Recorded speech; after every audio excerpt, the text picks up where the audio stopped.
Teaching 37. 1. Men of great spiritual enlightenment have existed among humanity in all times.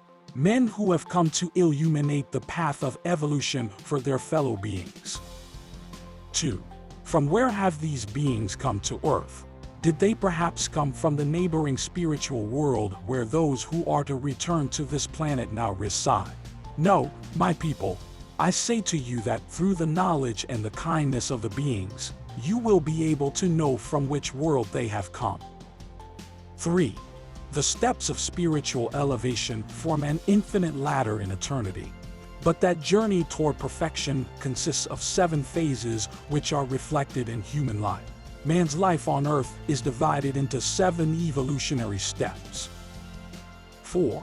All the parts of man must develop and evolve in order for him to attain the enlightenment which he must have to achieve true spirituality. 5. His material body, his mind, his morals, his spirit, and all of his being must pass through these 7 great lessons. Following those 7 trials, he will emerge purifying, filled with light, serenity, strength, knowledge, and experience. Then he will have the spiritual enlightenment to understand that the kingdom of God exists in his spirit. 6. You will evolve spiritually with the passage of time and learn to obey the will of God. Also, you will be able to receive and interpret divine inspirations and to communicate through your thoughts with the Father and with your spiritual brethren. 7. Humanity has already experienced periods of material pleasure, others in which it sought power, dominance, and worldly riches, others when it developed a few senses by seeking beauty in all that surrounded it, others when it penetrated the path of religion while seeking peace for the spirit, and others in which it has wanted to make of this earth its kingdom, of this life its eternity, and of the material body its God. 8. This is a critical period for the life of man.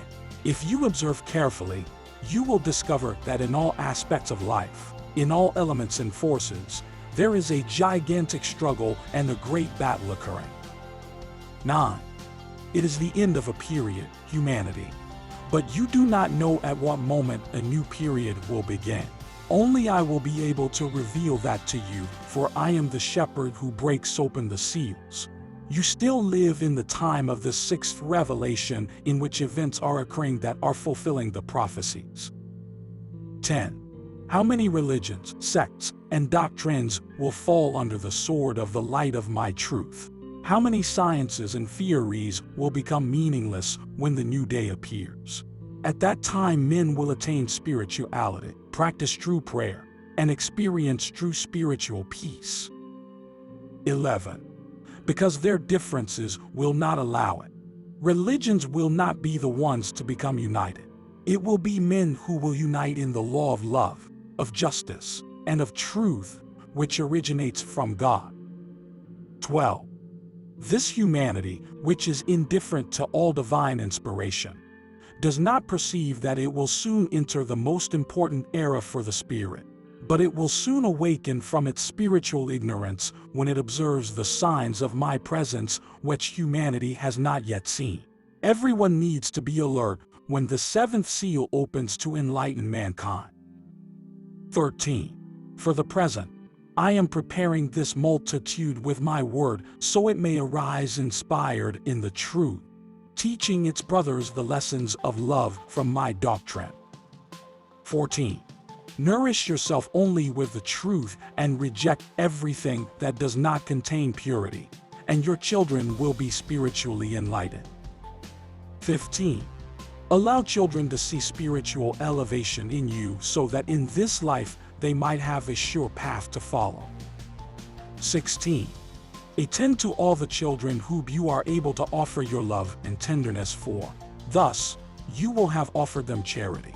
With your deeds, teach love to all humanity. 17.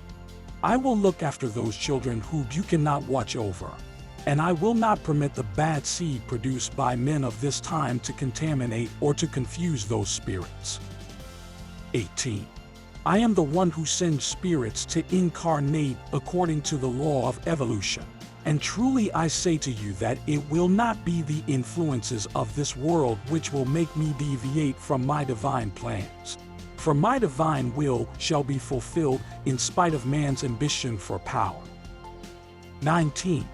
Every human being brings a mission to the earth. His destiny is outlined by the Father, and his spirit anointed by my charity. In vain men perform ceremonies and anoint little children. Verily I say to you that at no material age will water be the one to purify the spirit of its shortcomings to my law. And if I send a spirit which is free of all sin, from what blemish do religious ministers cleanse it with baptism? 20. It is time for you to understand that the origin of man is not a sin, but that his birth is the result of the fulfillment of a natural law, a law which not only man fulfills, but all creatures which comprise nature. Understand that I have said man, and not his spirit. Man has my power to create beings similar to himself, but spirits only emerge from me. 21. To grow and multiply is a universal law. In the same manner that stars sprouted from other larger stars, so did the human seed multiply on earth. And never have I said that in so doing mankind has sinned or offended the Creator. Why would you be judged as sinners after fulfilling that divine mandate? Be aware that man can never stain himself by fulfilling my law. 22. What stains man and separates the spirit from the path of evolution are his low passions, immorality, vice, and lust, for all of them go against the law. 23. Study and carefully analyze until you find the truth, and thus you will cease to call sinful the mandates of the Creator of life. Then you will be able to bless the existence of your children with the example of your good deeds. 24. When you recall that I have told you that I come from the infinite, your heart sighs sadly, thinking about the distance which separates you from your Father. Then you make a great effort to elevate your thoughts and spirit toward me in order to reach that divine sight where you believe that I dwell. Sometimes you are satisfied with your prayers, but there are occasions when you are not at peace, for you have been left with the impression that you did not succeed in reaching the place where the divine spirit dwells. 25. Listen, disciples, you will never be able to measure with your minds that infinite of which I tell you. That infinite refers to God's tenderness, light, purity, wisdom, love, and perfection. Those things have no beginning or end since they are attributes of God. 26. That being true, I want you to understand my words when I speak to you of my love made man and of my tenderness made woman. 27. I do not have a specific nor a limited place to dwell in the heavens, for I am present everywhere. I am present in all material, spiritual, and divine sights. You cannot point to the direction of my kingdom. When you look up to the sky, pointing towards the heavens, do so only symbolically, for your planet turns without ceasing, and in each movement it presents you new skies and new heights. 28. Thus I say to you that there is no distance between us. The only things that separate you from me are your bad and impure deeds which you place between your spirit and my perfect law. 29. The greater your purity, the more elevated will be your deeds. 29. The greater your purity, the more elevated will be your deeds. The more constant your faith, the closer, more intimate, and more accessible to your prayers you will feel me. 30. In that same manner, when you separate yourselves from that which is good, just, and righteous, and continue to live a life filled with materialism and selfishness, you will inevitably feel me more and more distant from you. The more you separate yourself from fulfilling and obeying my law, the less you will be able to feel my divine presence. 31.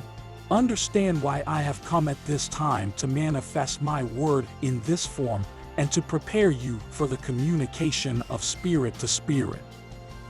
32. Believing that I was very distant from you, you did not know how to come to me. I have sought you in order to have you feel my divine presence, and to show you that between the Father and his children, there is no distance to separate them. 33. I have manifested myself through human beings during this era, thus breaking down that spiritual distance which separated you from me.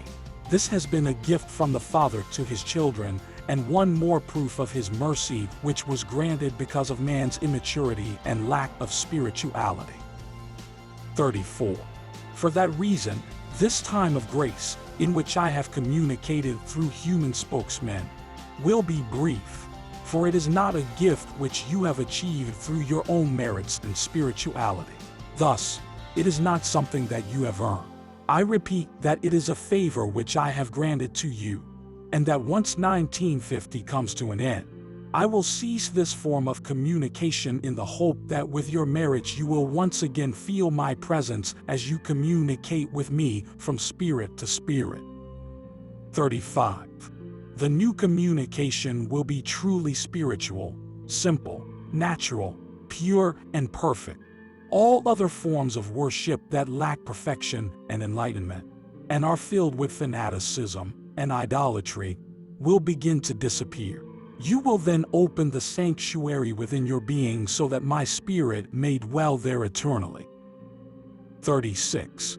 There will be no exterior ecstasy, supernatural events, nor any type of splendor. There will only be purity, respect, and truth, reflecting true spirituality. 37. Think of all the wonderful things that the fulfillment of this promise means to you. Prepare yourself to achieve merits so that you may earn the right to communicate with me spiritually. That is a grace which I have reserved for you and which will come to form a part of your own life. Unlike this manifestation which will end in 1950, that new form of divine communication will be eternal. Then you will truly understand what it means to have the kingdom of heaven descend upon humanity. 38. Now I say to you, work on earth, but do it with faith, with true love toward your brothers, and you will not lack strength and motivation. 39. If the birds, which do not work nor sow, never lack shelter or food, why would my beloved children be without my charity? You will only perish from hunger or cold, if your evilness and ingratitude guide you to reject my charity. 40. I am life, warmth, and light.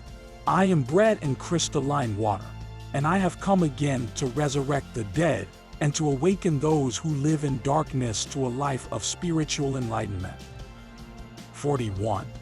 It has been prophesied for a long time that every eye shall see me, and I am present, willing to allow my truth to be seen by humanity. 42. What do men lack that does not allow them to see me, to feel me, and to understand me? They lack spirituality. Spirituality enables man to become sensitive both physically and spiritually. When he has become purifying and truly learns to pray, he will feel my presence for the first time. He will perceive my tenderness. He will feel himself bathed in my infinite love and will exclaim, I have seen the Lord and have felt him within my heart. 43. If I could find a virtuous man on earth, I would use him as my instrument and through him give you teachings and examples. But verily I say to you that throughout the earth I have not found a virtuous individual. 44. Where are the virtuous individuals of the first and second eras so that you might analyze their virtue, their loyalty, their faith, their strength, and their dedication to fulfilling my law? They live in the spiritual kingdom, and although they work for you, you neither see them nor feel them, for you are unable to perceive spiritual things due to your materialism. 45. You have lost your path. You live in darkness and are guided by low passions. Amidst that turmoil, I have come to offer you my charity, which will guide you to the path of salvation. 46. Do you perhaps think that I come to give to your spirits the gift of being able to see beyond this material life. No, my people, I do not come to grant you a new gift or a new attribute. You have had all of your gifts from the beginning. But you must understand that only those gifts which you have developed and utilized have manifested themselves in your being. On the other hand, those gifts which you have forgotten, neglected, or ignored have remained hidden. For that which I give, though it be dormant, I never take away. 47. Many hidden powers have remained dormant in your being, waiting for my voice to awaken them. But the time of the resurrection has already come, in which you will all listen to the voice which Lazarus heard when I told him, "Rise up and walk." 48. Blessed is the one who has known how to wait for my coming, for his awakening will be complete, and his spirituality will allow him to see all that is contained in my new message. 49. Work with love, both in your material and spiritual life, and you will have my peace. Learn to persevere until you succeed in gathering the fruit of your sacrifices and your struggles. 50. Love so that you may evolve spiritually. For I ask you, humanity, what have you done with your spirit? Spirit, what have you done with the material body which I have entrusted to you? Neither of you can answer me, for truly you are unaware of the seriousness of your faults and your weaknesses. Only I can judge your deeds, and for that reason I send you this ray of light so that, enlightened by your conscience, you might see yourselves in the mirror of the divine truth. 51. Have you forgotten that your spirits are subject to the law of evolution which you should not attempt to neglect? What became of the original seed which I deposited in your hearts, which is the seed of love, of life, and elevation? You no longer understand these words, for it seems to you that I am speaking in a language that you are not familiar with. 52. Love was the purpose for your creation. Love your father, and through him all of your brothers. That is the law that you have forgotten and erased from your spirit. 53. As you walk the path of life, it allows you to become aware of your mistakes and to restitute for your sins with great pain and suffering. Rather than learning from those painful experiences, you allow your hearts to become hardened, bitter, and self-destructing. 54.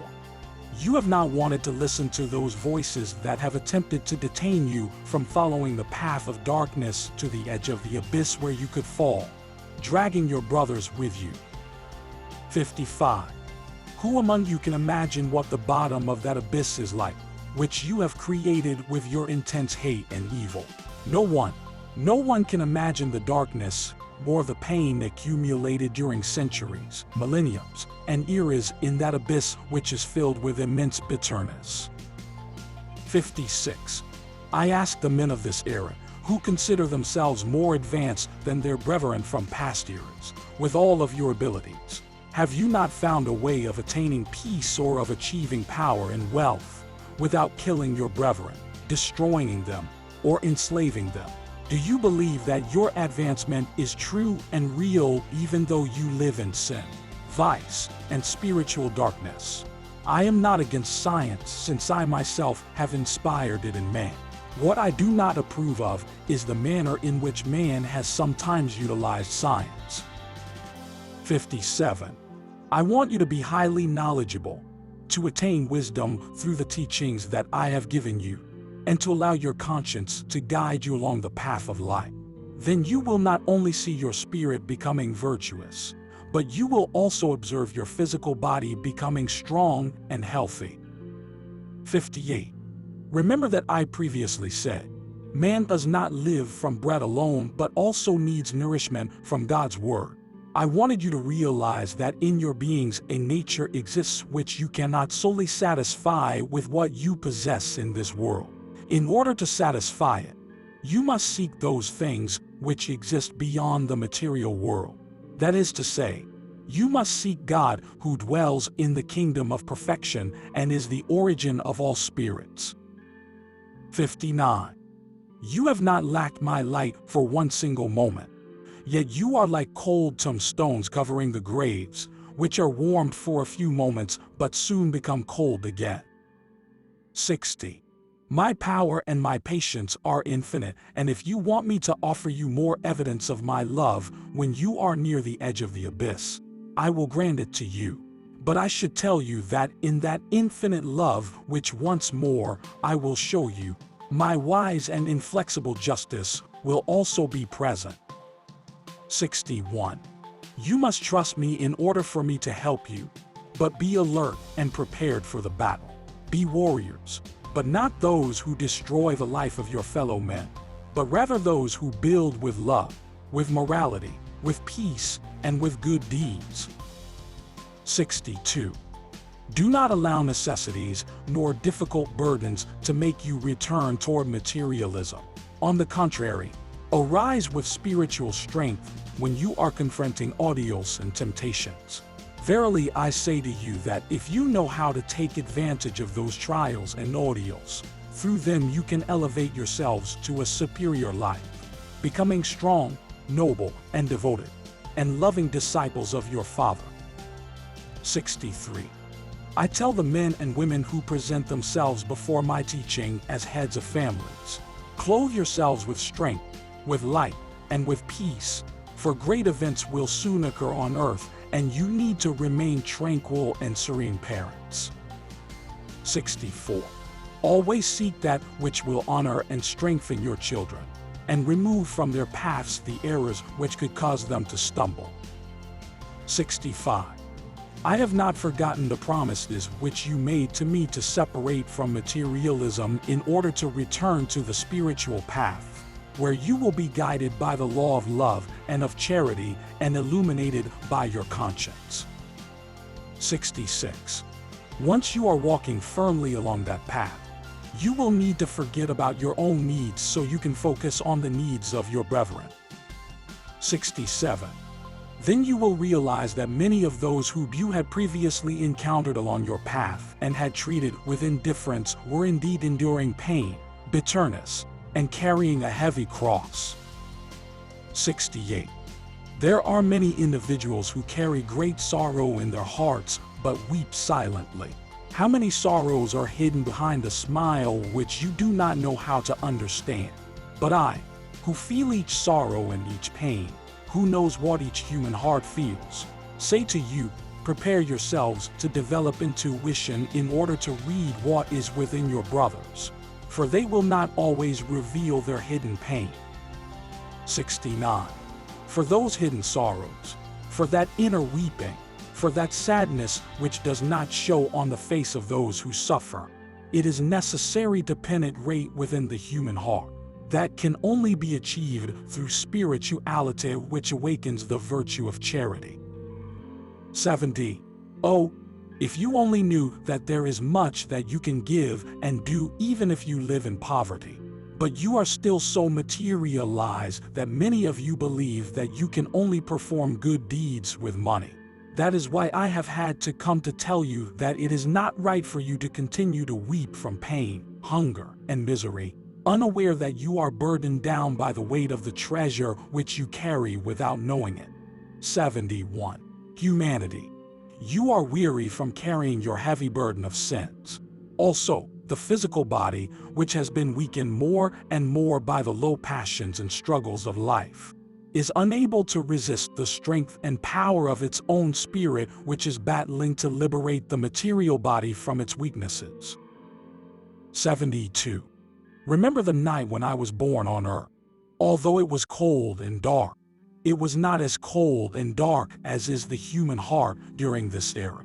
That night my spirit was filled with joy because I had come to live among humanity. However, humanity was spiritually asleep, insensitive to my presence, and ignored the arrival of the promised one. That is where my Calvary began. 73. Upon his arrival, the newborn child used straw as his cradle, and the only warmth available to that family was that of the humble beasts. 74. You believe that nature is insensitive to the divine manifestations, but that is incorrect. Humans, as well as all other things created, from the greatest to the smallest, are subject to my law, from which they cannot depart. The only one that remains insensitive to my divinity is man, who has been formed differently from all creatures, for he has a spirit, a conscience, and a free will. 75. Why has your heart become so insensitive that you are unable to feel the presence nor hear the voice of your Father? It is because of your free will. Although I did not come as a human being during this era, nevertheless, I have felt the cold and unloving heart with which humanity has received me. 76. Do not think that this location on earth, where I am presently manifesting myself, is the only place where I am presenting myself to my children. For verily I say to you that my manifestation is universal in various forms. 77. Elijah, who manifested himself to you prior to my manifestation through human spokesmen, did not come only to this country where you live. He went from one place to another throughout the earth, announcing the arrival of a new era, and also informing humanity that the kingdom of heaven would soon descend upon mankind. 78. Voices appeared from everywhere announcing my arrival to you. Nature, in turmoil, shook the earth. Science was amazed before new revelations. The spiritual valley descended upon men.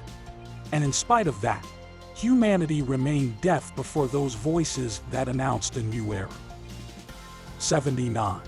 Although an abundance of divine light descended upon men to eliminate their darkness, they remained selfish and materialistic and were not interested in seeking spiritual perfection, nor the moral improvement of their life on earth. They took that light in order to cultivate themselves thrones and glories, conveniences, and material pleasures. They even destroyed the lives of their fellow men to fulfill their needs. Their eyes were blinded under the intensity of my light, and their vanity has led them astray. But I say to you that through the same light, they will find the truth. They will discover the way, and they will be saved. 80. Those who have known how to truly receive this light as a divine message have allowed their consciences to guide their steps and their deeds, for they sense that the Lord has returned and is among men. 81. The representatives of the various sects and religions have not wanted to receive me. Their hearts, their dignity, and their false grandeur keep them from accepting me in spirit. For that reason, groups have been formed during this time on earth which consist of brotherhoods and congregations who feel the presence of the new time, of those who seek the solitude to pray and to receive the inspirations of the Lord. 82. You, my children, are from those multitudes which have been forming under the light of a divine inspiration, though I must tell you that you have received these teachings through divine grace. For that reason you should be alert, pray, and meditate greatly so that you do not fall into confusion or oppose the purpose of this spiritual doctrine. 83. What could lead you astray on the path? Vanity, O people. 84. Truly I say to you that this divine enlightenment will triumph among the humble, among the charitable, and among those who yearn for truth, justice, and peace. 85.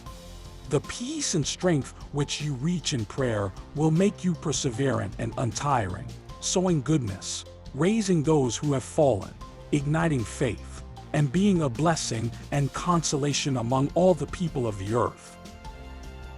My peace be with you.